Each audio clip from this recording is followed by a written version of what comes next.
ሰላም ውድና የተከበራችሁ የኔ ውድ ፋሚሊዎች እንዴት ናችሁልኝ? እንደምን ቆያችሁልኝ? እኔ ያለው ደህና ነኝ፣ ፈጣሪ የተመሰገነ። እናንተም በያላችሁበት ሰላም፣ ፍቅር፣ ጤና ለሁላችሁ ይድረስልኝ እያልኩ ዛሬ በአዲስ ቪዲዮ ተመልሼ መጥቻለሁ። ይህ ቪዲዮ እስከ መጨረሻው ማየታችሁ ላይክ፣ ሼር፣ ሰብስክራይብ ማድረጋችሁን እንዳትረሱ። የተሰማችሁ ብሩክና ሀይሚ ሰሞኑ እያደረጉት ባሉት ወቅታዊ ነገር፣ እኔ እየሰራሁት ባሉት ቪዲዮዎች የተሰማችሁ ሀሳብ አስተያየት ኮመንት ስር ደቅ ማድረጋችሁን እንዳትረሱ። ይህ ቪዲዮ ደግሞ እስከ መጨረሻው ማየታችሁ አዲስ ነገር ስላለኝ እንግዲህ መጨረሻ አካባቢ ይህ አዲስ ነገር ምን እንደሆነ ለሁላችሁም የምናገርበት ቪዲዮ ነው እና እስከ መጨረሻው ማየታችሁን እንዳትረሱ ማለት ነው። በትናንትናው ቀን እንግዲህ ሁለት ቻናል ላይ ብሩክና ሀይሚ ተገኝተው ነበር። አንዱ ቻናል ላይ እንኳን ሀይሚ ብቻ ሀይሚ ከፍፄ ጋር በፍፄ ተወክሎ ብሩክ ተገኝተው ነበር። አኑ ቲዩብ ላይ እንግዲህ ሀይሚና ፍፄ ተገኝተው አንዳንድ ነገር ብለውናል። ሌላው ደግሞ ቢኒ ቲዩብ ላይ ደግሞ ሁለቱም ተገኝተው ብሩክም ሀይሚም ተገኝተው እንግዲህ ቪዲዮ ለቀውልናል ማለት ነው። በመጀመሪያ ደረጃ ወሳኙና ዋና ብዬ የማስበው ቢኒ ቻናል ላይ የተለቀቀው ቪዲዮ ነው እና ያኑ ቻናል እኔ አይ ቲንክ የአኑንም ቻናል ለማነቃቃት ምናምን ከሰራ ስለቆየ የሆነ እንዲነቃቃ ለማድረግ የፈለጉ መስሎ ስለታየ ነው። ምክንያቱም ምንም አዲስ ነገር ብዙ ስላልተወራው ግን አንዳንድ ነገር ማለት ፈልጋለሁ።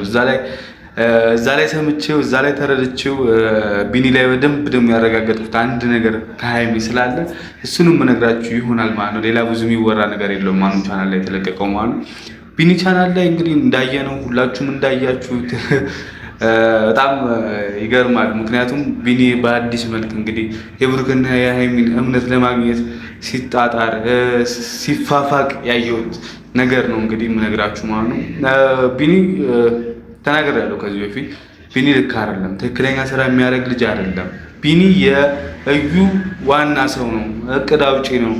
የተንኮሎች ሁሉ የእዩ ተንኮሎች ጀርባ ሁሉ ቢኒ ያለ ታያላችሁ። ምን አላትልኛላችሁ? ይህ ነገር ሲጠናቀቅ ሁላችንም ይሄን ነገር የምናወራው ይሆናል። ምክንያቱም ዛሬ ጥሩ ነው የምትሉ ሰዎች ካላችሁ ምናምን ብሩክና ሀይሚን ብትሆኑ ማለት ነው ብሩክና ሀይሚን ስቲል ነው እንደ አዲስ እያመናችሁት እንደ አዲስ በቃ ትክክል ይሄ ልጅ በቃ አሳመነን እያላችሁ እምነት እየሰጣችሁ ነው።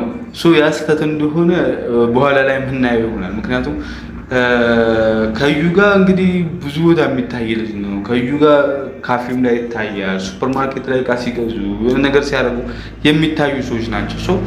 እንዴት ሆኖ ነው የዩ እቅድ አውጪ ያለው ነው? እንዴት ሆኖ ነው ብሩክና ሀይሚ ሲመጡ አሁን እንደ ጠላት አክት እያደረገ እንዳልተፈለገ አይነት ስሜት እየተሰማው? ብሩክና ሀይሚ እኮ ችላ ብለው ባለፉ ሰዓት ከዩ ጋር በጣም ሰላም ነበሩ፣ በጣም ፒስ ሆኖ አብረው ቤትም እኮ አብረው ነው የሚኖሩት አይደል እንዴ? ለምን አይናገርም ቤት?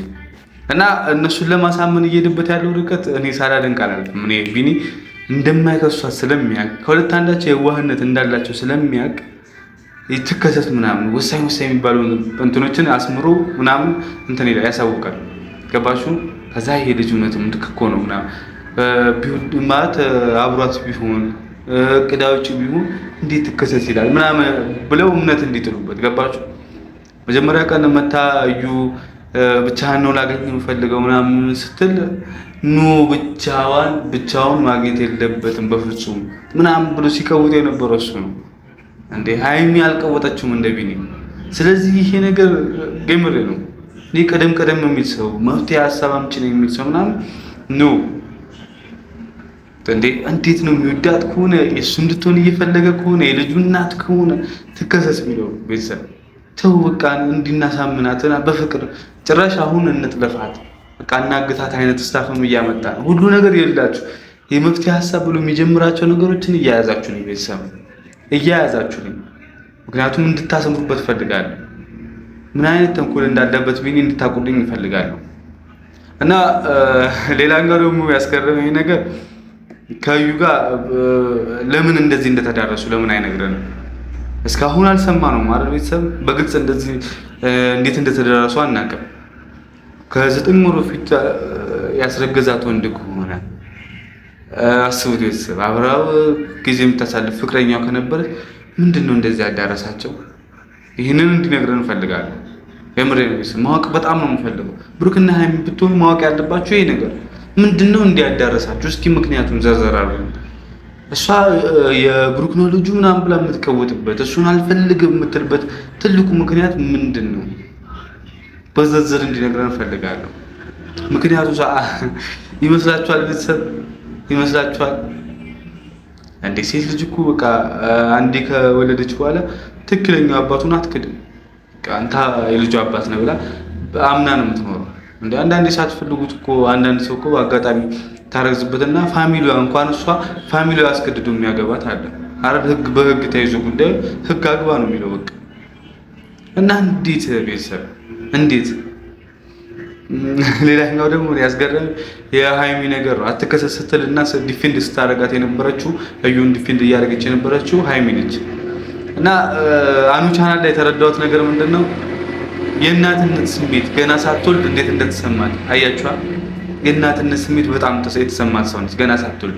ገና 4 ልጆች ኢማጂን እያደረገች ቤተሰብ በጣም እናትነት ስሜት እቺ ልጅ ውስጧ ላይ ገብቷል። እና አስቡት ቤተሰብ እውነቷን ነው። ሃይሚ አንዳንድ እውነት አላት።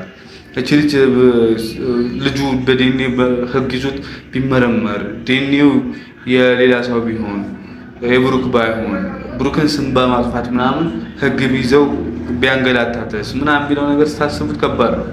የልጅ እናት ነች እቺ ልጅ ፍርድ ቤት ለፍርድ ቤት ስትመላለስ ምናምን ያሉት እንትኖች አሉ ፕሮሲጀሮችን ትከተላላችሁ ምናምን ሶ ያንን ነገር አልፈለገችውም አይ ቲንክ ሃይሚ።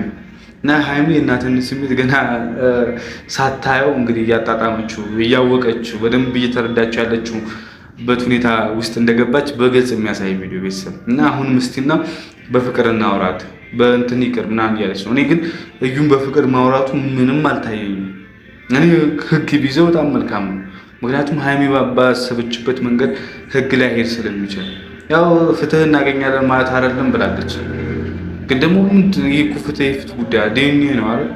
በቃ ስም እያጠፋ የአንድን እንትን ወጣት ስም እያጠፋች ነው። በየሚዲያው እየመጣች እየተናገረች ነው አይደል? ልጆች ነው ያ። ስለዚህ ህግ እንትን ብሩክ ሄዱ ለህግ የሚለው በቃ ስሜ በየሚዲያው እየጠፋ ነው። በየሚዲያው ሄዳ የልጅ አባት ነህ እያለች ነው። ሶ ዲኤንኤ ይመርመርና የልጁ አባት ከሆነ ልታወቅ ስሜን ማጥፋት ይብቃ፣ ልጄን ላሳድግ ማለት ነው። ከዛ በኋላ የሱ እንኳን የሱ አይደለም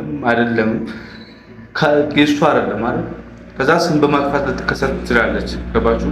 በየሚዲያ ላይ ስም በማጥፋት እሱ ደግሞ ክሱን ውድቅ ማድረግ ይችላል። ብሩክ እዛ ወደ ቤቷ እሱም ወደ ኑሮ ያን ያክል ኢዚ ነው። እና ነገሩ ምን ያክል ልንዛዛ እንደሚችል ሃይሚ ወሰነችው ውሳኔ እየታየ ነው ገና ካሁን። እና ያኔ ነገሩ ሲንዛዛ ነገሩ ወዳልሆነ መንገድ ሲያመራ ብሩክና ሃይሚ ቢጣሉ ተወቃሽ ሃይሚን ነው የሚያደርጋት ብሩክ በእርግጠኝነት የምነግራችሁ። ምክንያቱም መጀመሪያም በህግ እንያዘው እያላት ነው ምናምን ሶ አያዝ ያለችው እሷ ነች እንግዲህ እንዳያችሁት። ስለዚህ ሃይሚ መወቀሱ አይቀርም እና እኔ እንድትወቀስ አልፈልግም። ምክንያቱም እሷ ይሄ ነገር ይመጣል ብላ አይደለም በቃ በፍቅር ከተመለሰች እኔ ግን እዩ በፍቅር የምትመጣበት መንገድ አይታየኝም። ምክንያቱም እዚህ ጋር እናንተን እዚህ ጋር እንዲያመቻችሁ ብለህ ችግር እያቀረባችሁ ያለው ቢኒ ስለሆነ ማለት ነው። እንኪ ወደ ችግር እንደዚህ ገፍቶ እየከተታችሁ ያለው ቢኒ ነው። ስለዚህ እንዴትም እንዲመጣ አይችልም ቤተሰብ እንዴትም በቃ እኔ እንዴትም የሰላም መንገድ አይታይም። እና አስተሳሰቦቻችሁን የዋህነታችሁን አንተ ፈጽ እያለ ነበር። ይሄ የዋህነታችንን ታይቶ ነው በጣም ብዙ ሰው ሊጎዳን እየሞከረ ያለው ብሏል። ለብሩክና ሃይሚ የዋህነት ጠንቀቅ ያውቁታል እዩና ቢኒ ማለት ነው። ነገ ወደ ምን ሊያመሩ እንደሚችል ነገ መፍትሄ ብለው ይዘው ሊመጡ የሚችለውን ሀሳብ ምናምን ያውቁታል። መጨረሻ ምን አላችሁ ምናላችሁ ቤተሰብ ምን አላችሁ ምናላችሁ ብሩኬ ብቻውን ማግኘቱ አይቀርም። ያኔ ደግሞ መከራ የሚጀምርበት ወቅት ነው ብዬ አስባለሁ። ምክንያቱም ሀብሉን ታሪክ ታስታውሳላችሁ ቤተሰብ። ሀብል ሰታው ብሩኬ ምን ያክል ደንዝዞ እንደነበር ምን ያክል ከሃይሚ ጋር እየተጣላ ከዩ ጋር ፒስ እየሆነ እንደነበር አይታችኋል። ያንን ጊዜ ወቅት ማንም የረሳው አይመስለኝም ቤተሰብ ማንም አይረሳውም። እኔ ማረሳውም እናንተ ማትረሱትም ሃይሚ ማትረሳውም። ስለዚህ እንደዛ ቢፈጠርስ እንደዛ አይነት ነገር ውስጥ ቢገባስ ሌላ ምንም ልታደርገው እኮ አትችልም። ምንም ልታደርገው አትችልም። ምን ሴት ልጅ ነች ምን ሌላ ነገር ልታመቻቸው አይሆንም ይችላል። ወንድ ልጅ ሴት ልጅ ለብቻሽ ላገኘች ሲላት ሴቷ ልትፈራ ትችላለች እንጂ ወንድ ነው ብሩክ ያለ። ስለዚህ ምንም እኔ እንጃ እኔ አይታየኝም። ግን መጨረሻው ወደዛ እንደሚያመራ እዩም ቢኒም ያውቃሉ። ቤተሰብ መጨረሻው ወደዛ ነው። በቃ መጨረሻ ግራ ሲገባቸው ብሩክና ሀይሚ የሚወስኑት ውሳኔ ብቻህን አግኛት፣ በቃ ይሄ ችግር የለም ምን ትሆናለህ ነው የሚመጣው። ያኔ እኔ ምን እንዳሰበች አላውቅም፣ ምን እንደቀመረችለት አላውቅም። የቀመር መንገድ ነው አውቃለሁ። ድምጿን አጥፍታ ቁጭ ያለችው ቀመሮቿን በደንብ እያስተካከለች ነው ከቢኒ ጋር። ስለዚህ የማስቡት ነገር እኔ ግራ ነው የገባኝ። ምን ልታደርገው እንደምትችል ምን አይነት ክፋት እንዳቀደችለት። ልጇ በጣም ከባድ እቅድ ሰው ነች። ከባድ ቤተሰብ ከምታስብ በላይ ቀመረኛ፣ ከምታስብ በላይ እስስት ነች ከነ ፍቅረኛዋ ማለት ነው። እና ምን ልታስብለት ምን ልቀመመለት እንደምችል ፈጣሪ ነው የሚያውቀው። ግን እኔ ምንም በቃ ከዚህ መከራ ፈጣሪ ያውቃቸው። ብሩክና ሀይሚ በጣም ጥሩ መተሳሰብ፣ ጥሩ እንትን ውስጥ ነበራችሁ። ይህን ጉዳይ እረስታችሁ ማለት ትችሉ ነበር።